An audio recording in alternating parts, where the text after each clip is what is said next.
거룩하신 하나님 아버지, 저희를 사랑하시고 여기까지 인도하신 것을 감사합니다. 영광의 주님, 사랑의 주님, 저희가 알게 하시고 믿게 하시고 섬기게 하신 것을 감사합니다.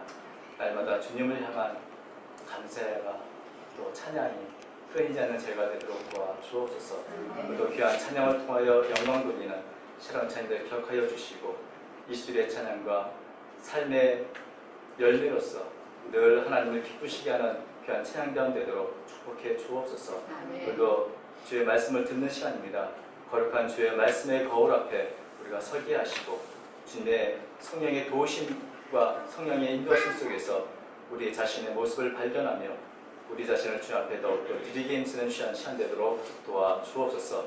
우리를 가르쳐 주시고 이끌어 주옵소서. 예수님의 이름으로 기도합니다. 아멘.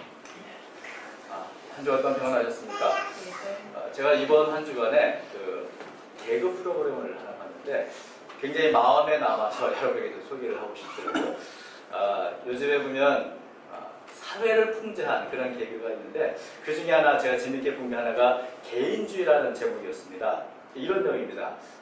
어떤 형이 어떤 사람이 어떤 사람이 굉장히 싸우고 있는데 지나가는 이제 동생이 형이 이렇게 싸우는 걸 봤어요. 저 동생이 이제 형하고 함께 힘을 합해서 싸우겠구나 이렇게 저는 생각했습니다. 그랬더니 그 동생이 형한테 다가서 형 이거 내 잠바잖아. 빨리 내 잠바 벗어. 이러면서 이제 싸우고 있는 형한테 함께 싸우는 게 아니라 자기 잠바 달라고 막 이렇게 소리치는 거예요. 근데 그 옆에 한 여자가 지나가면서 그래서 저는 이 여자가 두 분 싸우지 말로 말리겠구나 이렇게 생각했거든요. 그랬더니 그 여자가 싸우는 두 사람이 묻습니다. 여기 혹시 제 개 보셨어요? 제 개 보시는 사람 있어요? 하고 이제 이렇게 하는 거죠. 그래서 참 이게 뭔가 했더니 여기서 한 할아버지가 지나가면서 소리 지릅니다. 빨리 여기서 비켜! 내 박스 내가 가져가야 된단 말이야! 하면서 이제 그분이 휴지를 줍는 분인데 밑에 박스가 깔려있으니까 그거 치워야겠다고 빨리 소리 지르면서 비키라고. 그래서 그 개그는 내 잠바 내놔. 저에게 보셨어요? 나와 박스 줄게! 이런 소리가 막 어울려지는 그런 모습을 보면서 사람들마다 자기의 관심사만 보이고 자기밖에 생각하지 않는 모습을 참 재미있게 풍자했다 이런 생각을 했습니다. 또 하나 재미있게 본 것은 이제 갑과 을이라고 하는 거였는데 갑인 사람들이 요즘 참 문제가 있지 않습니까? 왜냐하면 권리를 너무 주장하거나 권리를 남용해서 그렇죠. 그런데 이 갑과 을이라고 하는 것이 꼭 정해진 게 아니더라고요. 그래서 어느 옷가게 주인이 짜장면을 시켰습니다. 짜장면 배달이 늦었어요. 그러니까 배달원이 오자마자 소리를 치고 왜 늦게 왔냐, 노란 물은 가져왔냐 이렇게 그야말로 갑질을 했습니다. 그런데 잠시 후에 이 짜장면 배달원이 옷을 사야 되겠어요. 그래서 옷을 사려고 딱 보니까 이제 갑과 을이 바뀌었습니다. 그래서 옷을 사는 고객으로서 또 이 옷가게주를 그렇게 나무라고 혼내고 하는 그런 장면들을 보면서 사람들마다 자신의 관심, 내 권리 주장, 내 권리 남용에 제 관심을 갖는구나. 그래서 이런 개그를 보면서 참 우리 사회 한 단면을 좀 잘 풍자했다는 생각을 하게 됐습니다. 여러분, 자 오늘 성경 말씀 보니까 어떻게 보면 예수님의 관심하고 이 제자들의 관심이 다른 거죠. 각자 자신에게 관심 있는 것에만 이렇게 얘기를 하는 것을 보게 됩니다. 예수님의 관심은 어디에 있습니까? 우리가 본문을 보면 이렇게 되어 있습니다. 30절부터 30절 보면 그것을 떠나 갈릴리 가운데로 지났을 예수께서 아무에게도 알리고자 아니하시니 이는 제자들을 가르치시며 또 인자가 사람들의 손에 넘겨져 죽임을 당하고 죽은 지 사흘 만에 살아나는 것을 말씀하셨기 때문이다. 예수님의 관심은 이제 곧 예수님이 십자가의 죽음을 죽으셔야 할 텐데 이것을 제자들에게 알려야 되지 않는가. 그래서 사실은 이 복음서에 보면 4번에 걸쳐서 예수님 십자가에 달리기 전에 제자들에게 누누이 설명했습니다. 인자가 사람들에게 이제 넘겨질 것이고 십자가의 죽음을 죽을 것이고 그러나 3일 만에 살아날 것이다. 4번이나 계속해서 반복하는데 오늘 이 얘기는 2번째 이야기입니다. 왜냐하면 마가복음 8장에 이미 예수님은 고난과 부활에 대해서 설명을 했습니다. 그런데 이제 예수님은 예루살렘에 향하는데 이제 그 전에 다시 한번 제자들에게 조용한 시간을 갖고 예수님의 그 죽음의 의미가 뭔지, 또 부활의 능력이 무엇인지를 잘 가르치고 싶었던 것이죠. 그래서 갈릴리를 지나가시면서 아무에게도 알리지 않고 제자들과 조용한 시간, 조용한 가르침을 하고 싶으셨던 겁니다. 예수님의 관심은 언제나 사람들의 구원, 또 하나님의 나라, 이런 것에 관심 있는 것이죠. 그래서 한 번을 가르친 게 아니라 4번이나 반복해서 가르쳤습니다. 사실 예수님의 십자가의 죽음과 부활만큼 중요한 역사적인 사건이 어디 있습니까? 우리 인류의 모든 구원의 근거가 되는 이 십자가 죽음, 부활, 이것이 얼마나 중요한 것입니까? 하나님께서 창세전부터 계획하신 이 구속의 완성을 위해서 예수님이 이 땅에 오셨고, 그래서 이것을 제자들에게 잘 가르치고 싶었습니다. 특히 지금은 예수님이 예루살렘을 향해 가시는데 갈릴리의 모든 살기 종결됐습니다.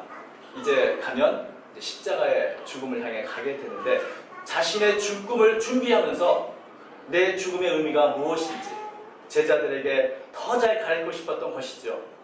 그리고 제자들로 하여금 예수님이 십자가에 죽으셨을 때 부활을 기억하도록, 그리고 그 죽음의 시련을 잘 견뎌낼 수 있도록, 그래서 하나님 나라의 귀한 일꾼으로 성장하도록 가르치고 준비하려고 이렇게 조용한 시간을 일부러 냈던 것입니다.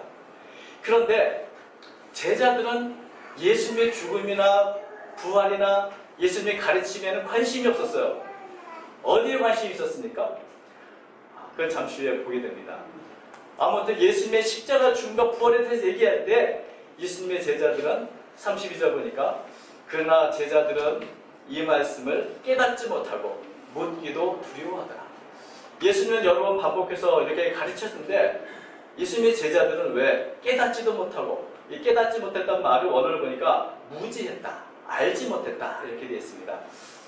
말하자면 왜 알지 못했을까요? 관심이 없는 것이죠. 관심은 다른 곳에 있기 때문에 예수님의 말씀에 들어오지 않는 것입니다. 오히려 또 묻기도 두려워했다. 예수님의 그 십자가 죽음, 십자가 고난, 사실 이 이야기보다 참 두려운 이야기, 또 듣기 싫은 이야기가 또 어디 있겠습니까? 축복을 얘기하면 여러분 모두가 아멘 하고 소리 지르겠지만, 여러분에게 고난과 십자가를 얘기하면 좀 빨리 좀 그 얘기를 안 했으면 좋겠다는 생각을 하는 것이 당연하지 않겠습니까? 그러니까 이 예수님의 제자들도 예수님의 죽음에 대해서 얘기할 때 왜 또 그런 얘기를 하시나, 이런 생각을 했을지 모릅니다. 그런 문제는 조금 할 수 있는 대로 피하고 싶고, 또 한편으로는 죽음의 문제는 지금도 사실 거리끼는 주제가 아닙니까? 그런 주제 말고 좀 더 좋은 주제, 밝은 주제는 없을까, 이런 생각을 했을지 모릅니다. 예수님은 부활을 말하지만 그것이 참 믿을 수 있는가? 오히려 십자가를 생각하면 두렵고 부담스럽고 무서운 것이 사실인 것이죠. 왜냐하면 예수님의 제자들은 여전히 십자가 죽음의 의미를 모르고 있기 때문에 그렇습니다. 십자가의 죽음의 의미를 안다면 예수님의 제자들은 정말 그것을 오히려 감사하고 기뻐했을지 모릅니다. 왜냐하면 사도 바울은 예수님의 십자가의 의미를 알고 나서는 이렇게 말합니다. 갈라디아서 6장 14절에 우리 주 예수 그리스도의 십자가 외에 결코 자랑할 것이 없다. 세상에서 가장 좋은 것, 내가 자랑할 것은 바로 십자가밖에 없다. 왜? 십자가의 죽음의 의미를 알기 때문에 그렇죠.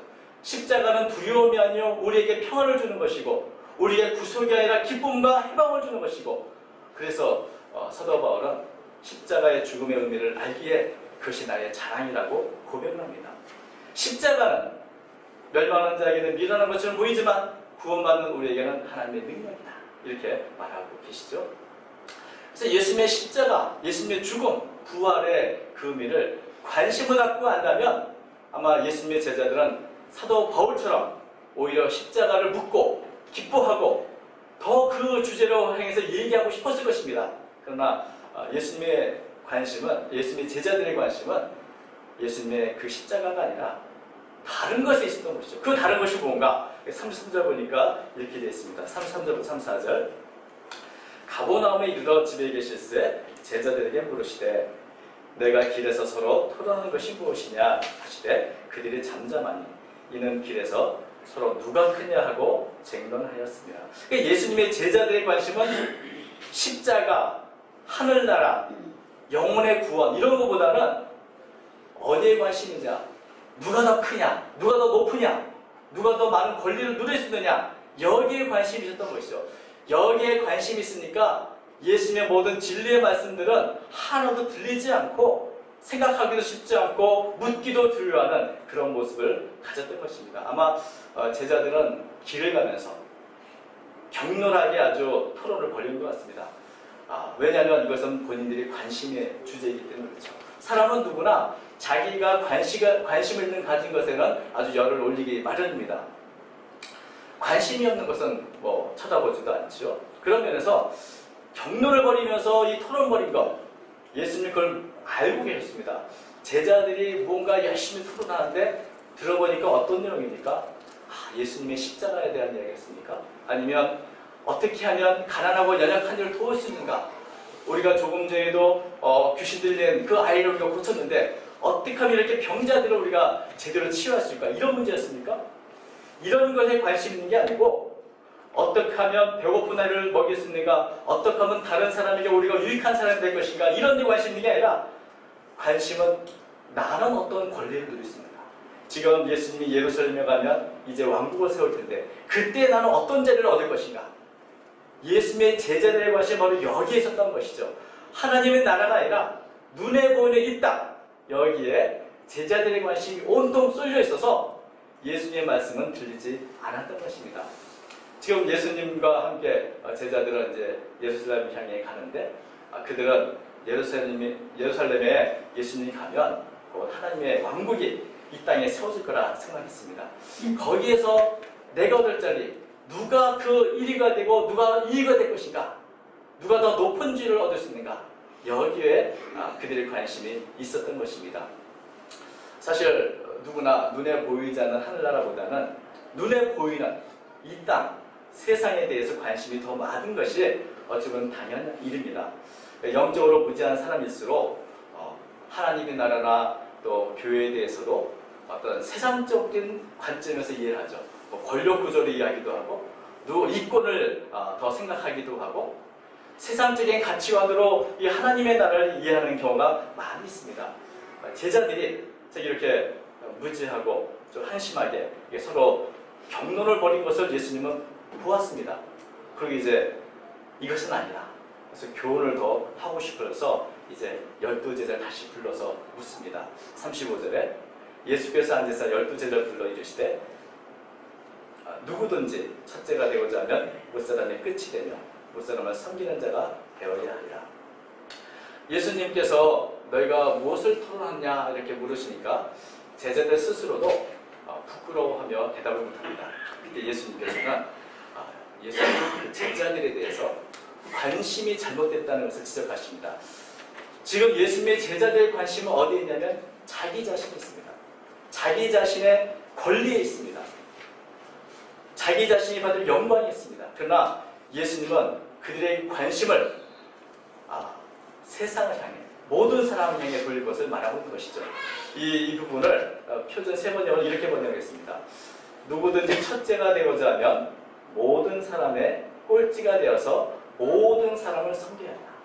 그 제자들의 관심은 내가 받을 권리, 내가 받을 영광, 내 자리에 관심이 있는데 예수님은 그 관심이 잘못됐고 그 관심을 모든 사람의 필요를 채워주고 모든 사람을 도울 수 있는 그것에 관심을 둘 것을 말씀하고 있는 것입니다. 자기 자신에만 관심을 갖는 사람은 두 종류입니다. 하나는 너무 어린아이와 같이 미성숙한 사람은 자기 자신밖에 모릅니다.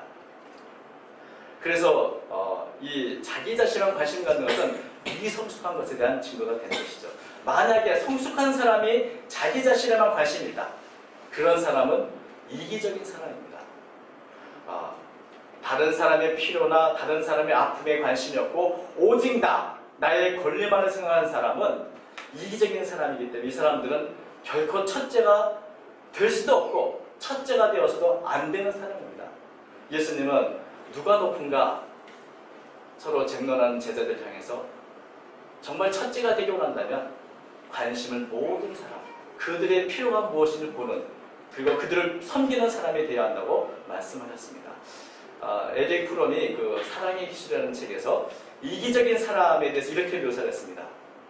이기적인 사람은 자기 자신에만 관심이 있고 모든 것을 자기 자신을 위해만 하며 주는 데에서 기쁨을 느끼기보다는 받는 데서만 기쁨을 느낀다. 그는 거기서 무엇을 얻어낼 수 있는가 하는 관점에서만 다른 외부의 세계를 본다. 그는 다른 사람의 욕구에는 흥미가 없고 다른 사람의 존엄성과 통합성을 존중하지 않는다. 그는 오직 자기 자신만을 생각한다. 바로 이게 예수님의 제자들의 모습이었던 거죠. 예수님의 죽음보다도 내 권리를 더 주장하고 싶은 것, 그것이 제자들의 모습이었습니다.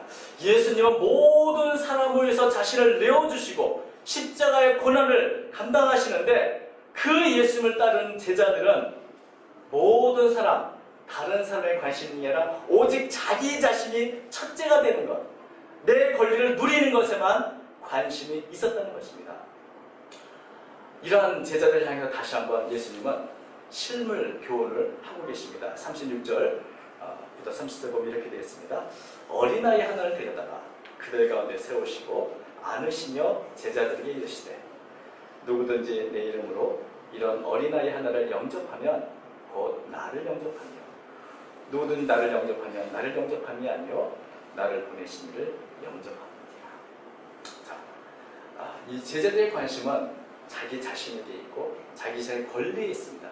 근데 예수님은 정말 우리가 관심을 가져야 할 것은 내 권리가 아니라 내가 마땅히 해야 할 책임, 내가 마땅히 할 의무라는 것을 말씀해 주고 있는 것입니다. 그 어린아이 하나를 이렇게 안고 보여주십니다. 그 어린아이는 정말 다른 사람의 도움이 없으면 살 수 없는 가장 연약한 자들입니다. 그 당시에는 아무도 관심을 갖지 않았고 또 사람의 숫자도 들지 않았던 가장 낮은 자, 가장 연약한 자, 가장 천한 자를 상징하는 것입니다. 정말 돌봄이 필요한 사람들, 아픔 안에서 정말 우리가 도와주고 위로해줄 그런 것이 필요한 사람들을 의미하는 것이죠. 예수님의 제자를 향해서 너희들이 관심이 가져야 할 대상은 바로 이런 자들이다. 성숙한 그리스도인이라면, 성숙한 예수님의 제자라면 내 자신이나 내 자신의 권리가 아니라 내가 도와주고 내가 아껴줘야 하고 내가 섬겨야 할 이런 작은 사람들, 그런 사람들을 바라봐야 한다고 말씀하고 있습니다. 이런 어린아이 하나를 영접하는 게 바로 나를 영접하는 것이다. 이 영접이라는 말을 제가 원어를 보니까요, 환대하다는 뜻입니다. 다시 말하면 아무도 관심 갖지 않는 그런 사람에 관심을 갖는 것, 그 아이를 품어주는 것, 그를 환대하고 도와주는 것, 이것이 바로 예수님을 도와주는 것이고 예수님을 환대하는 것이라고 말씀하는 것입니다. 더 나아가서는 예수님은 이것이 바로 하나님을 영접하는 것이다. 다시 말하면 하나님이 인정하시는 일이라고 말씀하고 있습니다. 예수님은 마태복음 25장 31절 이하에 이렇게 세상에서 약한 자들, 굶주린 자들, 감옥에 갇힌 자들, 헐벗은 자들 하나에게 한 것이고 내게 한 것이라고 이렇게 말씀하시고 가르친 적이 있습니다. 왜냐하면 예수님의 관심은 모든 사람, 특별히 연약한 사람들, 아무도 관심 갖지 않는 그 어린아이 같은 한 사람 한 사람에게 예수님의 관심이 있기 때문에 그렇습니다. 예수님을 믿고 따르는 그 제자들 역시 하나님처럼, 예수님처럼 이런 아이들에게 관심을 가져야 한다는 그런 말씀입니다. 이런 아이에 관심 없는 사람이 첫째가 된다고요? 첫째가 되기 원한다고요? 하나님 그것을 원하지 않는다고 말씀하고 계십니다. 우리가 잘 쓰는 말 중에 노블리스 오블리제라는 말이 있습니다. 노블리스는 높은 귀족을 말하는 것이고요, 오블리제는 책임과 의무가 있는, 빚이 있는 이런 뜻입니다. 다시 말하면 높은 신분에 있는 사람은 자신의 권리를 이미 누리고 있는 사람입니다. 그렇기 때문에 그 사람들은 자신의 권리에 관심 갖는 게 아니라 내가 할 의무가 뭔가, 내가 할 책임이 무엇인가, 그것에 관심을 가져야 한다는 말입니다.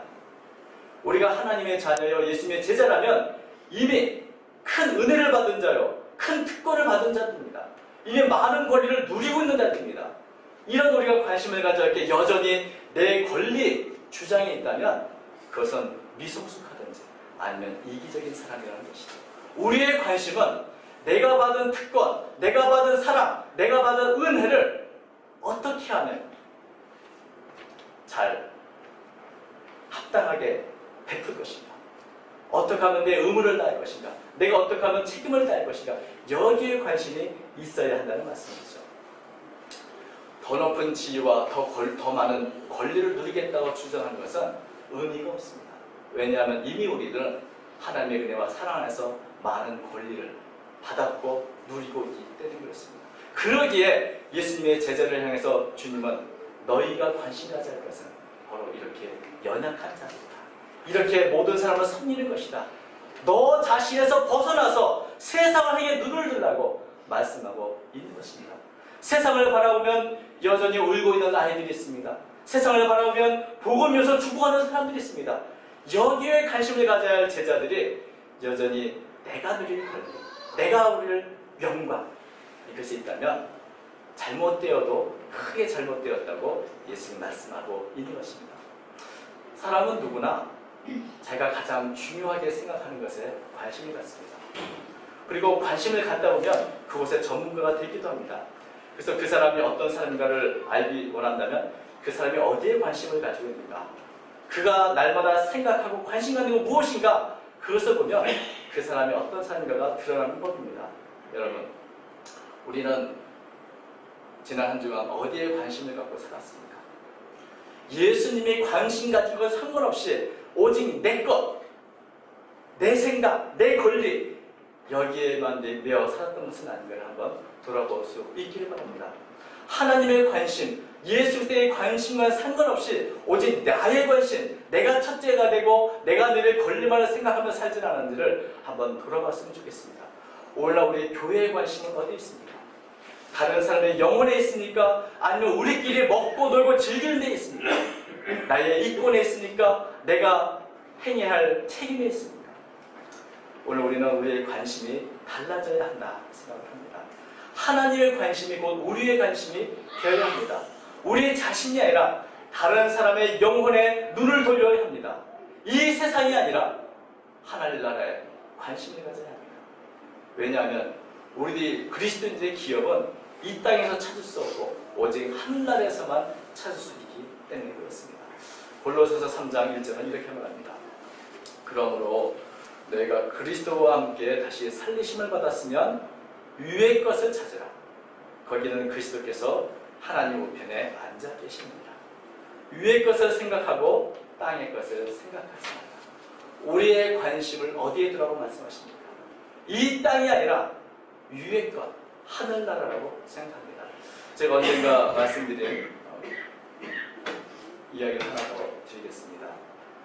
돼지가 평생 하늘을 쳐다보지 못한다고 하죠. 그 두 가지 학설이 있습니다. 왜 돼지는 하늘을 보지 못하는가? 첫 번째는 목이 너무 뚱뚱해서 볼 수가 없다. 두 번째는 돼지는 늘 코로 먹을 것을 찾는데 땅에는 너무나 많은 맛있는 냄새가 나니까 늘 코를 땅에 쳐박고 있기 때문에 하늘을 볼 이유가 없어 그렇다. 이런 학설이 있습니다. 어떤 학설이든 간에 우리가 이 땅에서 먹을 것을 찾는 돼지처럼 살아서는 안 되겠다. 우리의 눈은 하늘을 향해서 우리가 하늘을 바라보며 하나님의 나라를 바라보며 그곳에서 누릴 영광을 바라보면서 오늘 우리가 정말 이 땅에서 어디에 관심을 가져야 하는가?